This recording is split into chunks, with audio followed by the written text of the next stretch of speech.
All right, I got another one for you guys. This comes from Game World Observer. Microsoft once discussed buying Valve, Nintendo, and Warner Brothers as part of its long-term gaming expansion.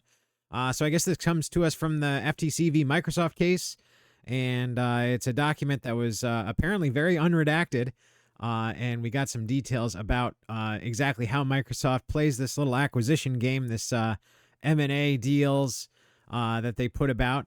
And one of the ones was Nintendo. The other one was Valve. That was really interesting. Apparently, Warner Brothers, they kind of looked into, but because they wouldn't actually own any of the IP, they kind of scrubbed that plan. But yeah, they were really interested in Nintendo and Valve, and apparently are still interested in both.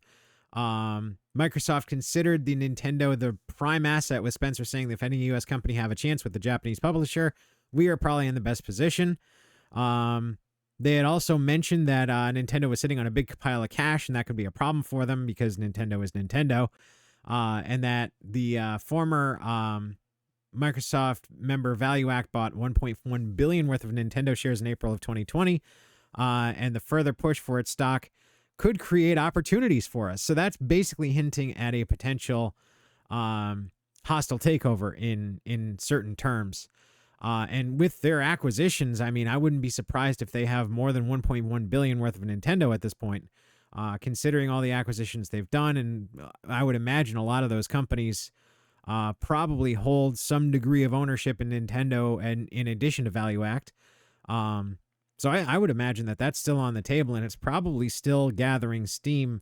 However, they also had mentioned that the board had said that it's better to not press that issue and play the long term with Nintendo, trying to, I guess, butter them up instead of hostile takeovering them.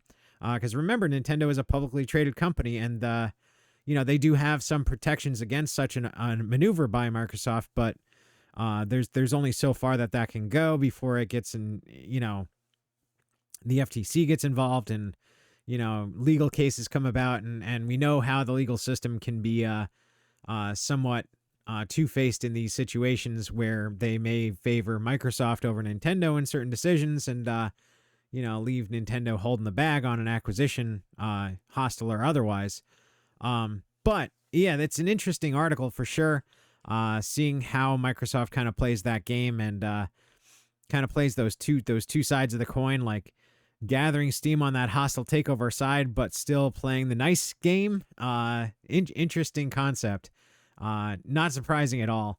And the other one was obviously Valve. They had mentioned it's not really clear how they were going to go about doing that, but it basically just mentions here that at the time Microsoft also considered buying Valve, and the company's board of directors were fully supportive on either if opportunity arises. Now Valve is private company. It's a private company. Lord GabeN owns the whole thing. And I can't imagine he would sell his money printer to Microsoft, or anyone else for that matter, for any sum of money at this point in time.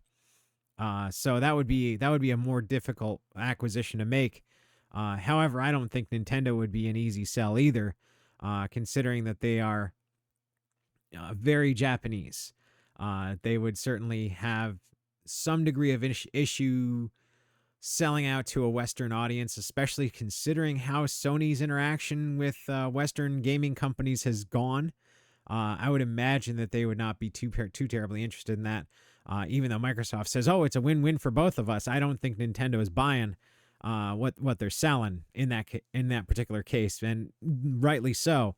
I don't see Microsoft having the entire understanding of Nintendo's culture to be able to keep them doing what they're doing without, getting involved and messing things up, to be perfectly honest.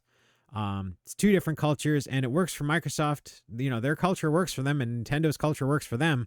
I just don't think Microsoft's culture being applied to Nintendo would end very well for either organization in an acquisition or a merger. So then the last thing, real quick, was the mention of Warner Brothers. And apparently that was actually being discussed while they were also looking at ZeniMax. And we know how that went with the acquisition of ZeniMax. And yeah, I mean, now they own a ridiculous amount of companies, a ridiculous amount of IPs. Microsoft has no sign of slowing down in this case. I mean, to be perfectly honest, I I expect an acquisition letter to be coming in the mail any day for my tiny little one-man studio, to be perfectly honest. I mean, come on, Microsoft, calm down. You don't have to own the whole gaming industry. You can leave me out there. I mean, I'm not making any money, so you don't have to buy me. But if you want to throw some millions at me, I'd be happy to sell.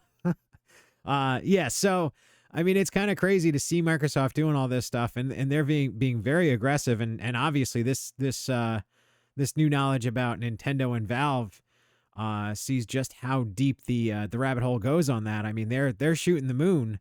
Nothing seems to be off the table for them, so it'll be interesting to see what they do in the coming year or two, and see what other acquisition offers they put on the table, and how far they can push this envelope, because I think they're going to continue pushing it. So that's about all I got for you guys today. Hope you liked the vid. If you do, like the video and subscribe to the channel, and I will talk to you guys later.